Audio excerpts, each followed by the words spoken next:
ललन सिंह से नीतीश कुमार की दोस्ती पूरा बिहार जानता है और यही कारण है कि नीतीश कुमार ललन सिंह को अपना सबसे विश्वासी नेता मानते हैं। तो वहीं दूसरी ओर आरसीपी सिंह भी नीतीश कुमार के विश्वासी नेता थे। लेकिन एक समय ऐसा आया जब ललन सिंह के साथ आरसीपी सिंह का तनाव बढ़ा। बात उस समय की है जब बीजेपी ने जेडीयू के लिए सिर्फ एक ही मंत्री पद छोड़ा और उस पर भी आरसीपी सिंह ने कब्जा कर लिया। इसी के बाद ललन सिंह को पार्टी का अध्यक्ष बनाया गया, तो दूसरी तरफ आरसीपी सिंह उस समय पार्टी के अध्यक्ष थे, उन्हें पद छोड़ना पड़ा। ये पूरा मामला राज्यसभा चुनाव से जुड़ा हुआ है। जेडीयू के पास इस बार संख्या बल कम है राज्यसभा में चुनाव के लिए।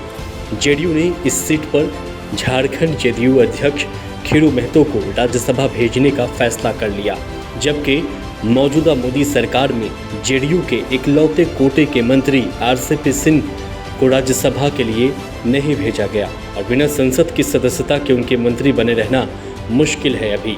ऐसे में ये माना जा रहा है कि नीतीश कुमार और जेडीयू के मौजूदा अध्यक्ष ललन सिंह ने यह फैसला किया है कि आरसीपी सिंह ने काफ़ी कुछ पा लिया है, अब दूसरों को पाने का मौका दिया जाए। खुद ललन सिंह ने भी खीरू महतो की उम्मीदवारी घोषित करते समय ये बात कही थी। उन्होंने उस समय ये कहा था कि आरसीपी सिंह दो बार राज्यसभा सांसद रहे हैं, क्या हमेशा एक ही व्यक्ति राज्यसभा जाएगा?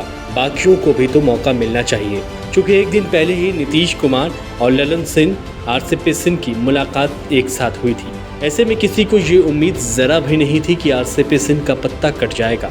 अब इसको लेकर के अब ये कयास लगाए जा रहे हैं कि जेडीयू के अंदर आरसीपी सिंह के अब दिन पूरे हो गए हैं। राजनीतिक हलकों में इस बात की खासा चर्चा भी है कि आरसीपी सिंह की अब विदाई है और बीजेपी से उनकी नज़दीकी की वजह भी जेडीयू के अंदर विदाई का जो समा बन रहा है वही है। दरअसल मोदी सरकार में जेडीयू का कोटा बढ़ाने के लिए नीतीश कुमार ने आरसीपी सिंह को भी जिम्मेदारी सौंपी थी। उस समय वो पार्टी के अध्यक्ष भी थे, राज्यसभा सांसद भी थे, लेकिन मोदी सरकार को वो मना नहीं पाए क्योंकि 2 मंत्री पद मिलने की सूरत में आरसीपी सिंह और ललन सिंह दोनों ही केंद्रीय मंत्री बनते। लेकिन आरसीपी सिंह बीजेपी को झुका नहीं पाए, खुद मंत्री बन गए और बीजेपी से नज़दीकी दिखलाने लगे। इसके अलावा जेडीयू के अध्यक्ष पद भी उनको छोड़ना पड़ा और फिर 1 साल के अंदर ही कुछ ऐसा हुआ कि उनकी हर तरफ से विदाई दिखने लगी। दरअसल इन सब में अगर किसी एक व्यक्ति को फायदा हुआ है तो वो है ललन सिंह। आरसीपी सिंह की विदाई से ललन सिंह को जेडीयू कोटे से मंत्री का पद मिल सकता है। इसके साथ ही नीतीश कुमार के ईगो को भी कुछ हद तक सुकून पहुंचेगा।